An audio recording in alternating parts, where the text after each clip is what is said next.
right, Shalom. I want to start off as always, man, by giving all praises and glory unto Yahweh, Bahashim Yahushai, Bahashim Racha HaKodash, double honors unto the apostles, the elders, and the bishops of Great Millstone. I want to send much love unto the brothers out there doing this work in truth and sincerity. And also I want to send peace and blessings unto the believers of the hopeful elect. And in this morning lesson, I wanted to highlight a few points concerning the Gentile topic and debate. This subject continues to come up because these Christians, all right, continuously push the doctrine that our Lord came to give his life for everybody and that any and everybody can be saved as long as they believe in Jesus, and so on and so forth, right? God so loved the world, and the dogma that they push. But we Israelites, okay, most of us, right, not all of us, but most of us are of the understanding and the truth that our Lord Yahushua, whom they call Jesus, only came to give his life for the children of Israel.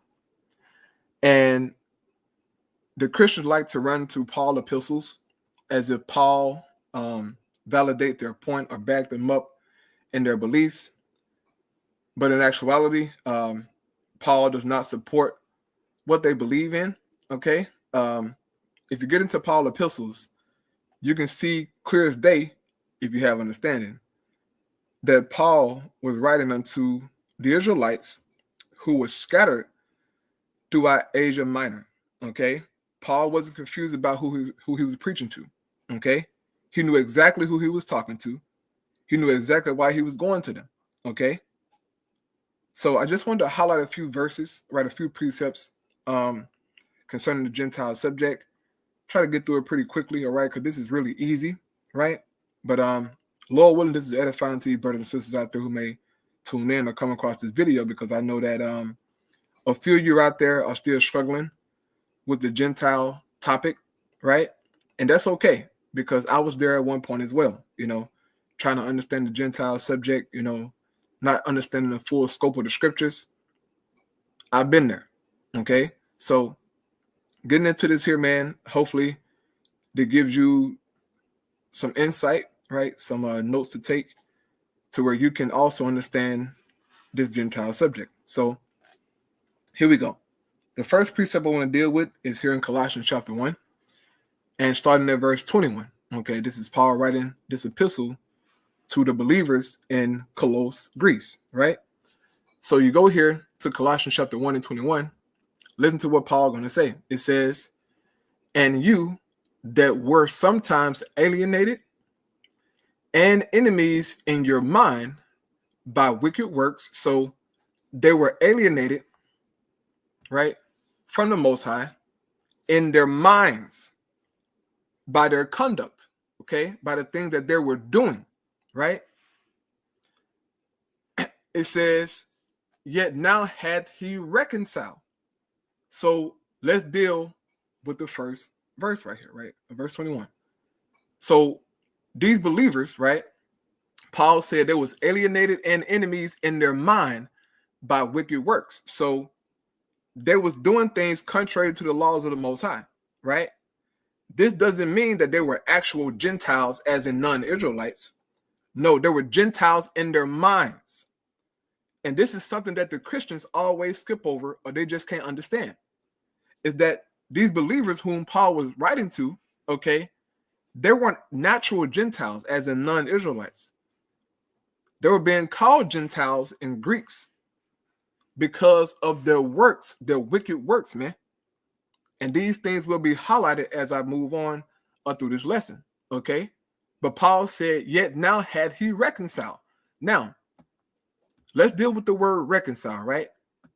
So first, I'm going to grab it here in the Greek, okay? I'm going to go into the Greek here first, and then I'm going to go into the online etymology also of the word reconcile, right?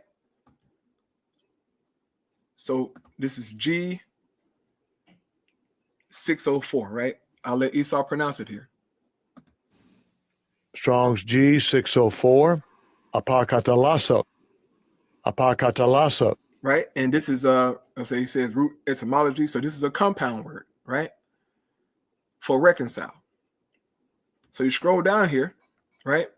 In the outline biblical usage, it says to reconcile completely, to reconcile back again, bring back a former state of harmony. Now, let's deal with the Greek definition here, okay?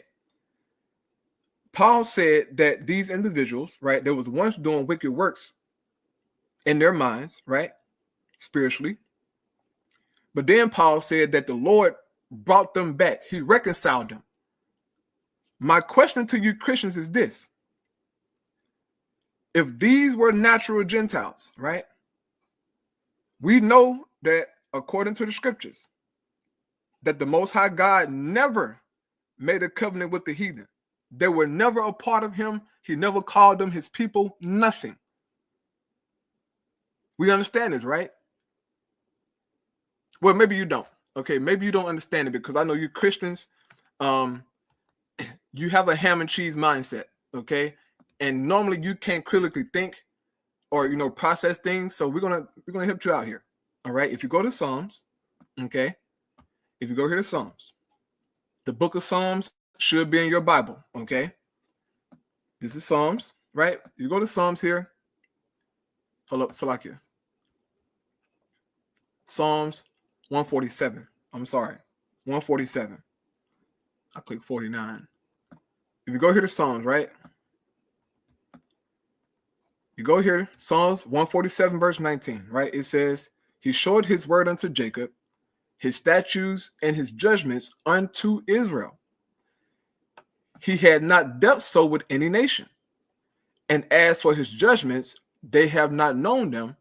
Praise ye the Lord Yahweh. So this is clear that according to the Bible, the God of Israel has not dealt with the heathen nations. He didn't make any covenants with them, anything, right? So when Paul said, right, that these Gentiles were reconciled back to God, how could they be reconciled back to God if they were never a part of God, never a part of the covenants, anything, never his people? How can they be reconciled back? How could he bring back a former state of harmony with these individuals if they were never a part of him?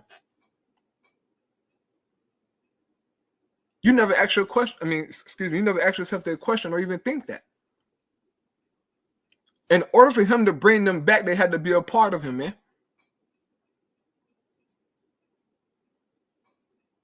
Think about it. Just think about it, man. They had to be Israelites in order for them to be brought back, to be restored, right? They had to be Israelites. If there wasn't Israelites, then there's no need to be reconciling them.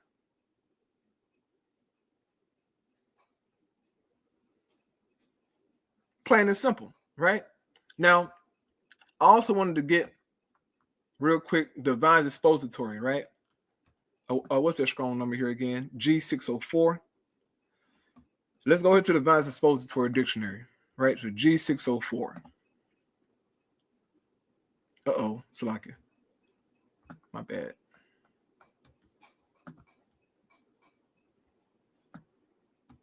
Scroll down here.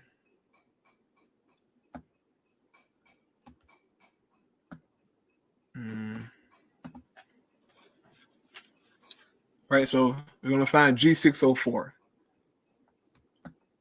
Right? So G604, right?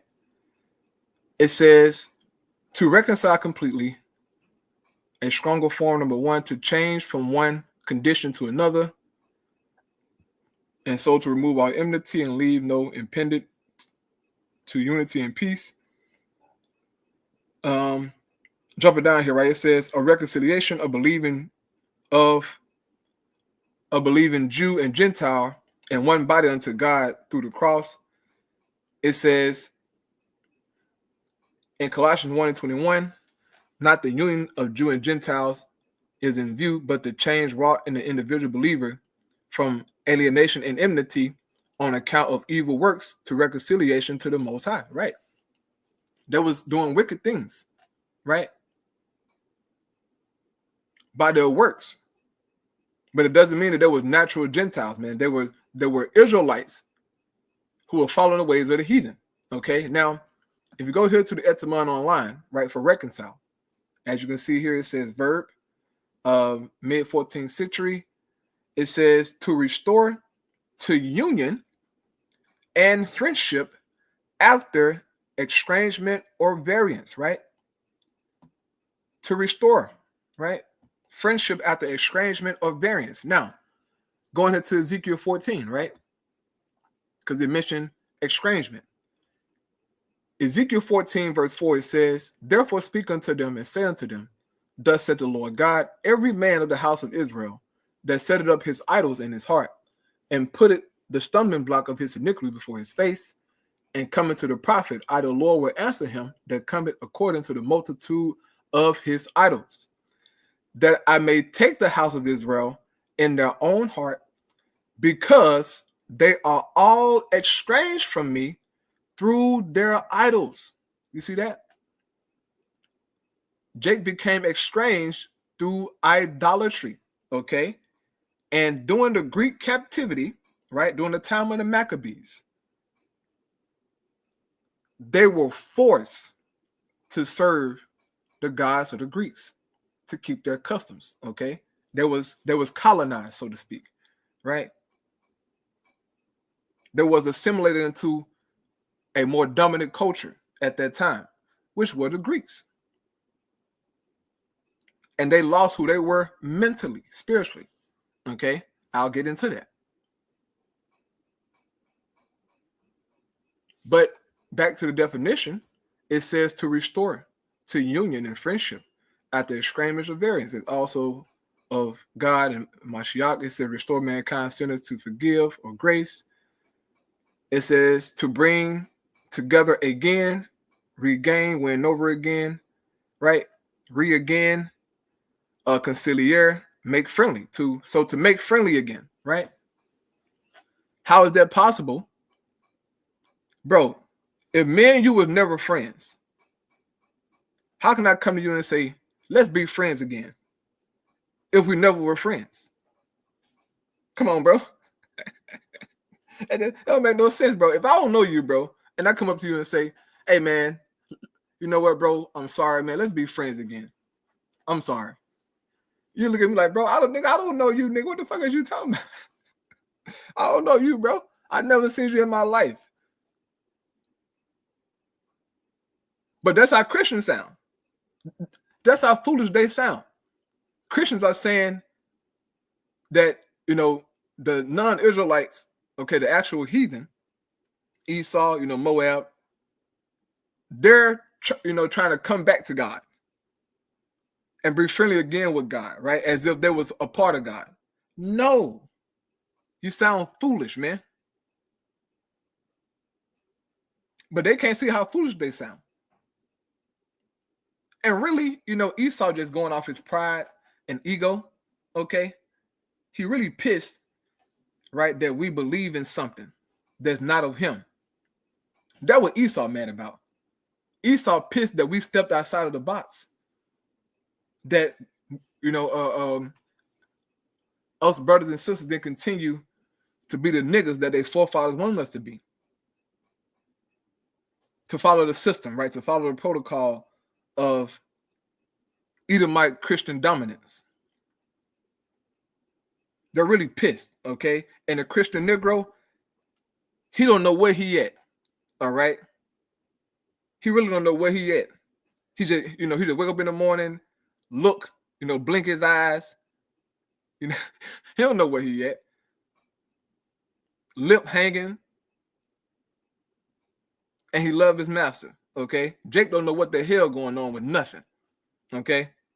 He said whatever his master said. Yep, the Gentile Lord, yep, master. You right, master, the Gentiles. Licking his fingers and shit. I'm so sick of niggas, man. But anyway, moving on to my next precept here. Okay. This is 1 Corinthians, right? Paul wrote this to the Corinthians, right? I'm going to read verse 1 and 2 here. So this is 1 Corinthians 12. It says, now concerning spiritual gifts, brethren, I would not have you ignorant. Ye know that ye were Gentiles, right? Keep that in mind. Ye know that ye were Gentiles, carried away unto these dumb idols, even as ye were led, right? Paul said you were Gentiles. What did he mean by that? It was what? It was through their works. It was through what they was doing, okay? As Paul mentioned here in Colossians, he says that what?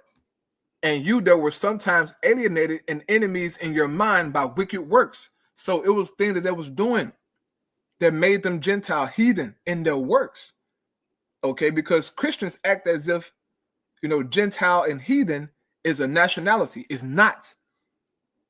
It's a way of life, a way of conduct, okay, of worship. It's not a nationality, bro. So when they see the word Gentile in the New Testament, they automatically think, oh, these are the natural. No. In certain cases, they are talking about them, but concerning salvation, no.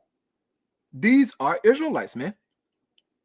But look at what Paul said. He said, you know that you were Gentiles, carried away unto these dumb idols, even as you were led. So they was taught these things, okay? And once again, you have to understand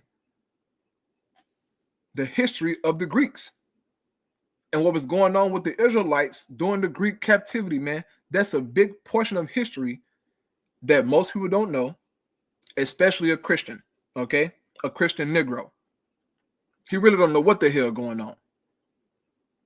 But let's get into some of this history that Paul is pretty much mentioning here, right? He said, you were Gentiles, you were carried away to these dumb idols, you were led in this way, right?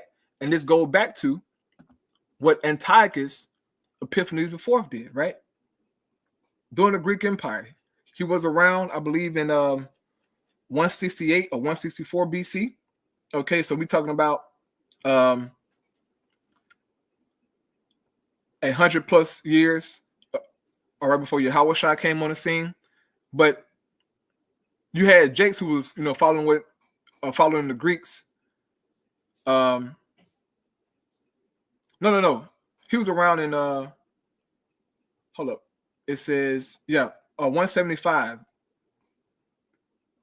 He died in 164, right? Yeah. So he came into power around that time. 175, I believe. But during his time, man, okay, this guy, he forced Jake into being Greeks, into being Gentiles.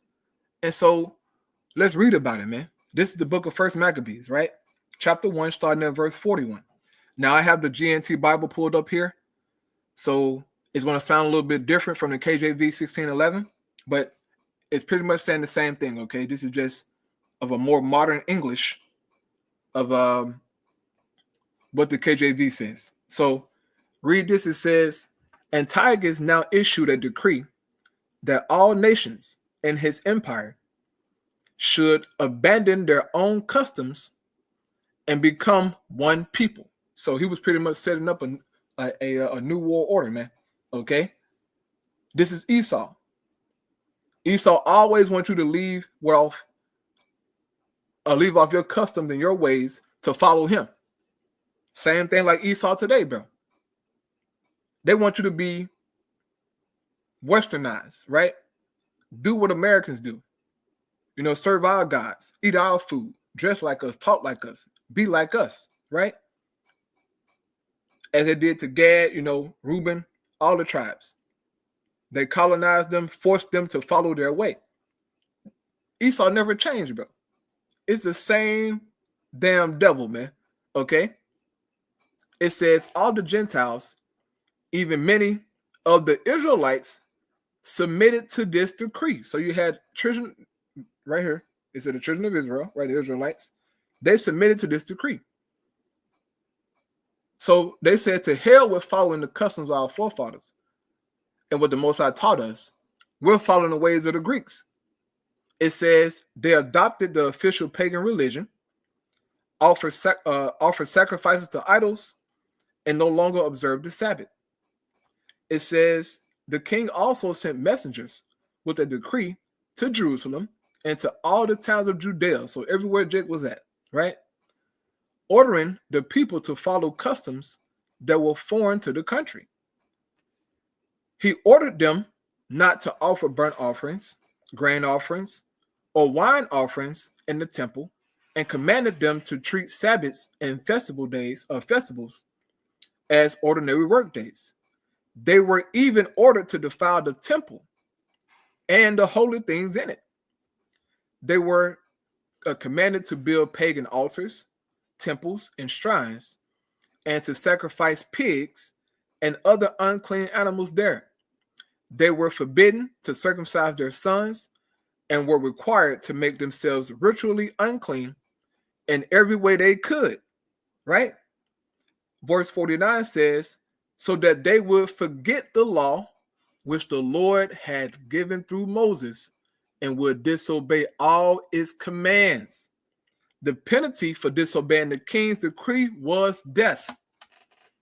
So, as you can see, okay, the whole point of them forcing Jake to follow the Greeks was to get Jake to forget. They wanted Jake to forget everything about being an Israelite, okay? And if they didn't follow that way, the penalty was what? To be unalived. A lot of Jakes was unalive back then. A lot of Jakes submitted to him and taught their children, all the way up to the time of the Lord. Why do you think Timothy was uncircumcised? Why do you think Titus and other brothers out there was uncircumcised? Because of what Antiochus did. This is plain and simple. Now, all Jake then submitted to them because you have the Maccabees, right? They fought to preserve the customs of our forefathers. But some Jakes willingly followed the ways of the Greeks. As you can see here, I read it. So back when Paul said this in 1 Corinthians chapter 12, verse 2, it says, you know that you were Gentiles, carried away unto these dumb idols, even as you were led. I just read to you how they was led. They was forced in this way of life. So when Paul came to these brothers and sisters, in their minds, they were Greeks. They was doing what the Greeks do, being homosexuals and lesbians and, drinking blood, eating unclean foods. They was into, a temple harlotry and all of that weird shit back then. Okay, excuse my language. But everything the Greeks did, Jake was doing it. It's Jakes who are so-called Greeks today, right? They, call themselves Q-dogs and all this BS. Q-dog and Alpha, right? Sigmas and AKAs. It's Greek worshiping, bro. They serve them idols faithfully, okay? They made it to a damn cult of these Greek fraternities, man. Even to this very day, bro, it shows you how powerful and how influential the Greeks were back then, bro. And the Romans, okay? How much of an impact it had. Even to this very day, you still got people serving the Greek gods, talking about the Greeks, of mythology, right? People love Greek mythology, man. Zeus and all this BS. They love it. Even to this very day, bro. The Greek was in power about, what was it? I said roughly 2,000 or 400 years ago. And even to this very day, they still talking about these niggas, right? If you're a doctor or a lawyer, guess what? You got to learn certain Greek words. certain Latin words, okay? So Esau back then had great power, great influence over Jake, man. That was bugged out until Yahushua came and made a way for these brothers and sisters to repent of that BS and come back to their heritage, man. Plain and simple, okay? This is plain and simple, man. And the last precept here is Ephesians 2 and verse 11, right? So Paul writing to the believers in Ephesians and Ephesus. So here, Ephesians 2 and 11, right? It says, wherefore remember that ye being in time past Gentiles in the flesh, who are called uncircumcision by that which is called a circumcision in the flesh made by hands. Let's deal with verse 11, right? Paul said, wherefore remember, right? That ye being in time past Gentiles in the flesh. This should make you think about what he said here. You know that you were Gentiles. What did he mean by that? In their works, in their conducts, right? What they was doing. Back in Ephesians, it said, wherefore remember that ye being in time past Gentiles in the flesh, in their works, right? If you jump up to verse 1, right? It says here, and you had he quickened, who were dead in trespasses and sin, were in time past, right? Before you came into the truth, before you found out about Yahushua and the grace and the mercy and the sacrifice, where in time past ye walked according to the course of this world, according to the prince of the power of air, the spirit that now worketh in the children of disobedience, among whom also we all had our conversation in time past, right, before we came into the truth, right, in the lust of our flesh, fulfilling the desires of the flesh and of the mind, okay, what we was doing, okay, and were by nature the children of wrath, even as others. So in time past, we lived as heathens. We did what the heathens did, in particular what Esau did, okay? We followed Western culture. We celebrated Christmas, Halloween, Thanksgiving, you name it. We did it, okay? Most of us, right? So when Paul says, remember that in time past you were Gentiles in the flesh, he's talking about what they was doing, their conduct, right? It says, who are called uncircumcision, right? By that which is called the circumcision in the flesh made by hands. So he said, look, the circumcision, right? The Jews who grew up in the law and the customs, they was calling you uncircumcised. Why is that? Because they didn't grow up in the law. They wasn't keeping the customs of our forefathers. So Jake, who was in Judea, who, was going to the synagogues, they're like, hell no. These are heathens. They ain't Israelites, bro. Why? Because of what they was doing. Jake had bald heads back then, no beards. They, had tattoos. There was, walking around butt naked in certain situations, having sex with temple harlots, being homosexuals and lesbians. I mean, they were doing the most vile things you can think of. Okay. I mean, the most vile things, because the Greeks did that. Okay. The Greeks were known PDF files. Okay. The Romans, there were known PDF files. They did this on a regular basis. Okay. There was some sick people like Esau today. Esau's still sick. He hasn't changed. He's not going to change until we unalive every last Edomite. Even in the kingdom of heaven, Esau ain't going to, you think Esau going to change in the kingdom, bro? He ain't going to change. He's still going to be sick. Now, he'll be whooping his ass, right? But he's going to be still sick. Like, he's not going to change until we really just get rid of this nigga, bro. The Most High made him to be evil, to be sick, all right? Jeffrey Dahmer type niggas, okay? And Jeffrey Dahmer is the only Edomite who got caught, all right? He got caught. There are Edomites out here who are way worse than Jeffrey Dahmer, bro. It's Edomites out here who make Jeffrey Dahmer look holy. Okay? And we know Jeffrey Dahmer was very sick. Very sick, right? Ted Bundy was very sick. Their documentaries are on Netflix. Okay, I watch them all the time to study the nature of an Edomite, man. Guys like John Wayne Gacy, right? He's on Netflix as well. Sick, okay? These are sick Edomites, man. You know, Jeffrey Dahmer, you know, he was into cannibalism, into necrophilia, right? John Wayne Gacy as well, and Ted Bundy, you know. Ted Bundy used to unalive women.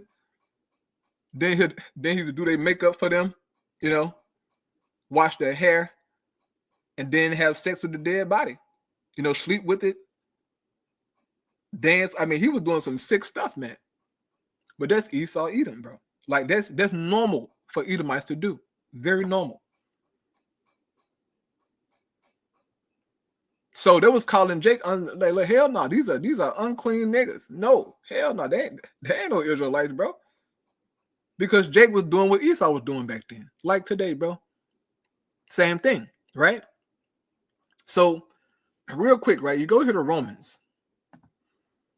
You go here to Romans chapter 2, right? Paul lets you know. Also, I'm gonna get John 7 as well. You go here to Romans 2, right? It says, Romans 2 and 25, for circumcision verily profited if thou keep the law. So if you was keeping the law, you was considered circumcised or a part of the circumcision, right? It says, but if thou be a breaker of the law, thy circumcision is made uncircumcision, right? So the Jakes back then, who was following the ways of the Greeks, they was being labeled uncircumcision or uncircumcised, heathens, Greeks, right? They wasn't Greek by nationality. It was their conducts where they, hey, these are heathens. These are not Israelites, man. This is how they treated them. Now, if you go here to John 7, right? In John 7 here, it showed you that our forefathers, okay, they knew the history of what happened to our people during the Greek Empire, man. Okay, I'll show you here. So if you go here to John, and I'll start at verse 34. It says, ye shall seek me and shall not find me. And where I am, thither ye cannot come. Then said the Jews among themselves, whither will he go that we should not find him?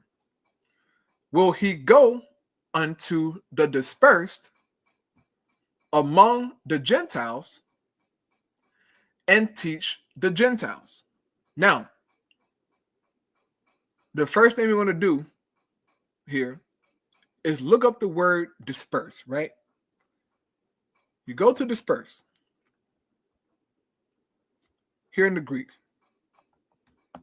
they said, will he go to disperse among the Gentiles and teach the Gentiles?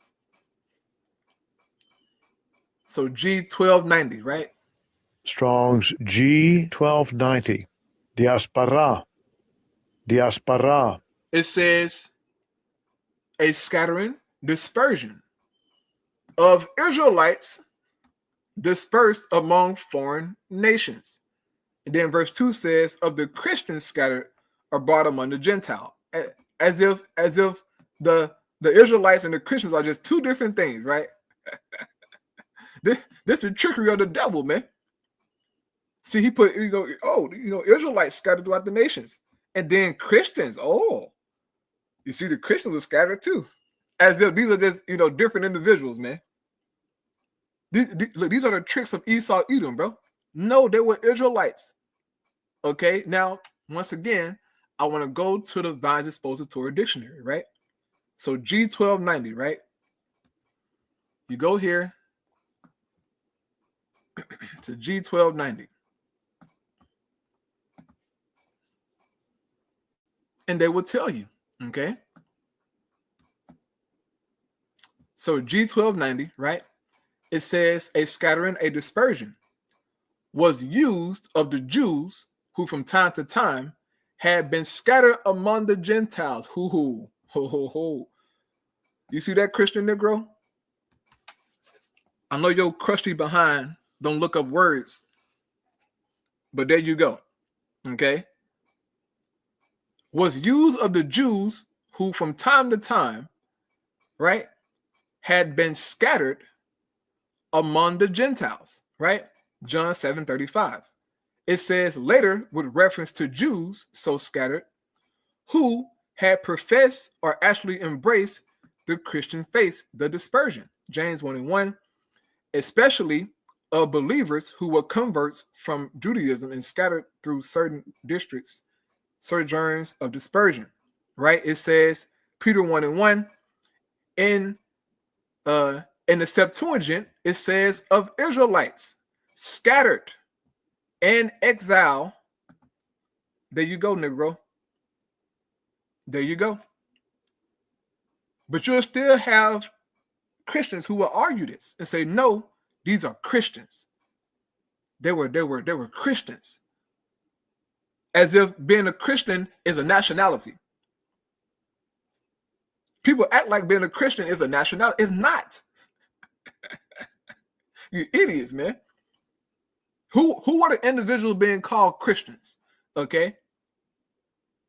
Who were the individuals being called Christians, man? They were Jakes. Let's go to it. You go to Acts, right?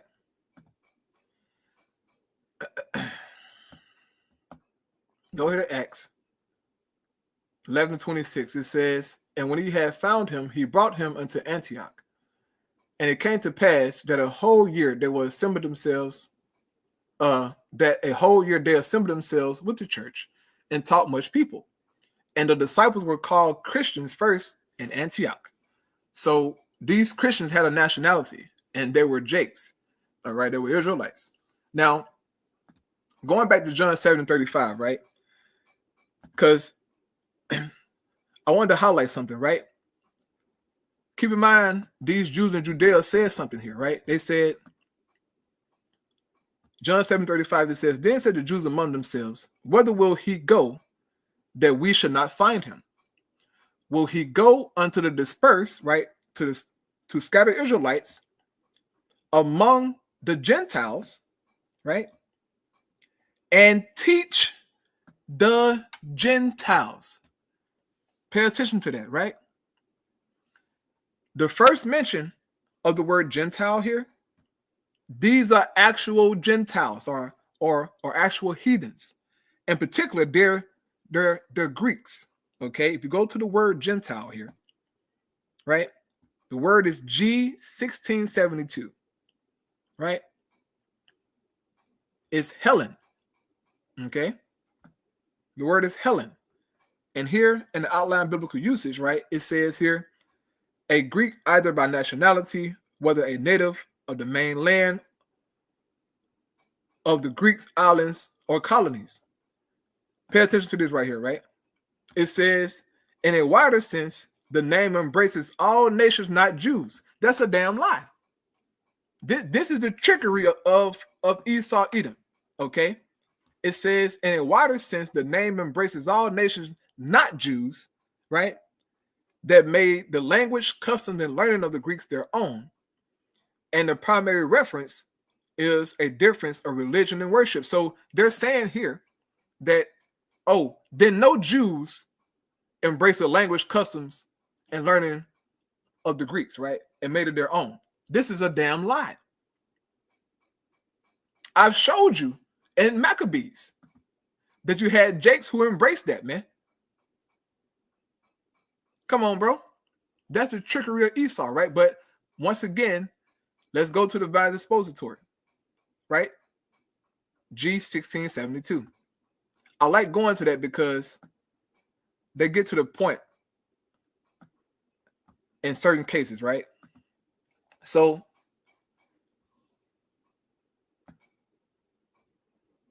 here, right, 1672, right? It says originally donated the early descendants of Thessalonica, Hellas, blah, blah, blah. It said it became applied to such Gentiles as spoke the Greek language.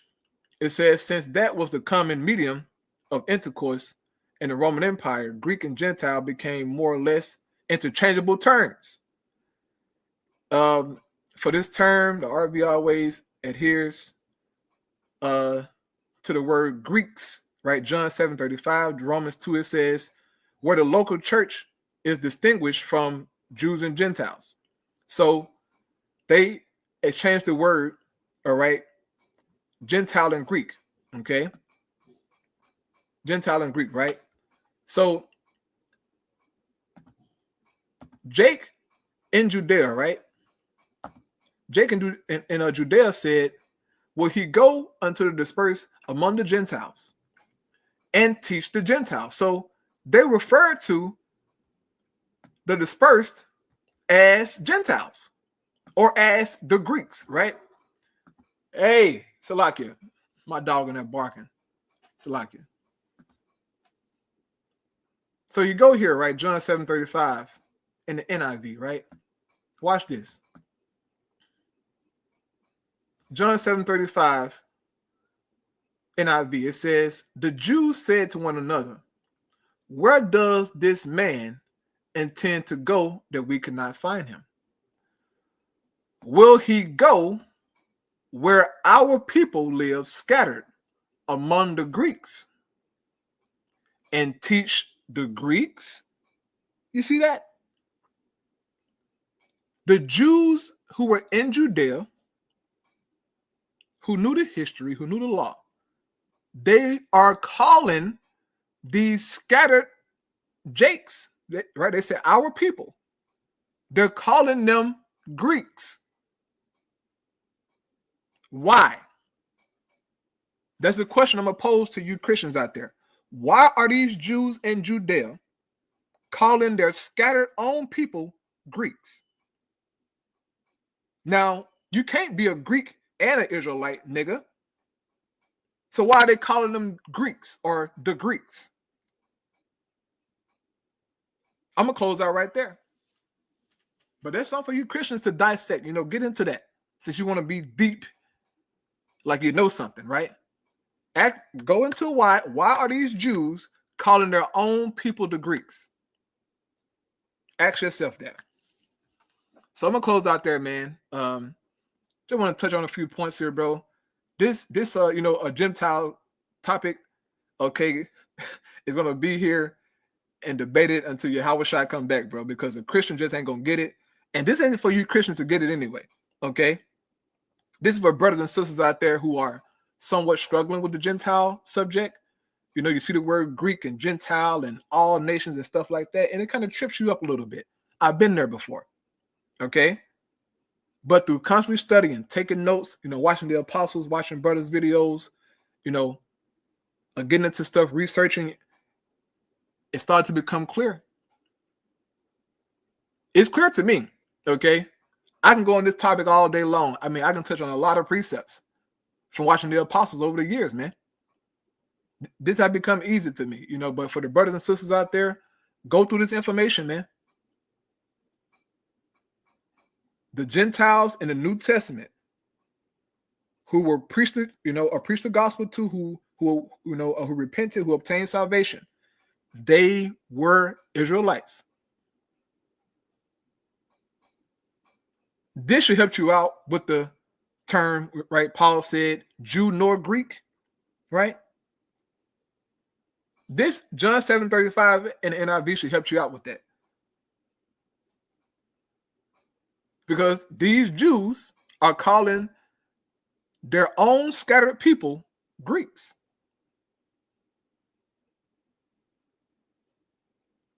I'm going to close out with that, man. Okay. Precepts here. Joel 2. Yep, 27. And ye shall know that I am in the midst of Israel, and that I am the Lord your God, and none else. And my people shall never be ashamed. Right? The Most High only dealing with the children of Israel. Right? Yep. Luke 1. Yep. Powerful precept here. Luke 1:68. Blessed be the Lord God of Israel, for he had visited and redeemed his people and has raised up a horn of salvation in the house of his servant David, right? That horn of salvation is Yahushua, okay? In Acts 13, right? Now there were in church, there was at Antioch certain prophets and teachers, as Barnabas and Simeon, who were called Niger, right? They were called Black or the Black, right? And Lucius and Cyrene and Mananin, which had brought, which had been brought up with Herod, the Tetrarch, and Saul. Yep. So hey, man, the water for the precept, brother. But Lord willing, it was edifying to you, brothers and sisters out there, man. Okay. If you're struggling with the Gentile subject, bro, take you some good notes. All right, watch the apostles, man. Watch brothers' videos and learn. Okay, and learn. Shalom.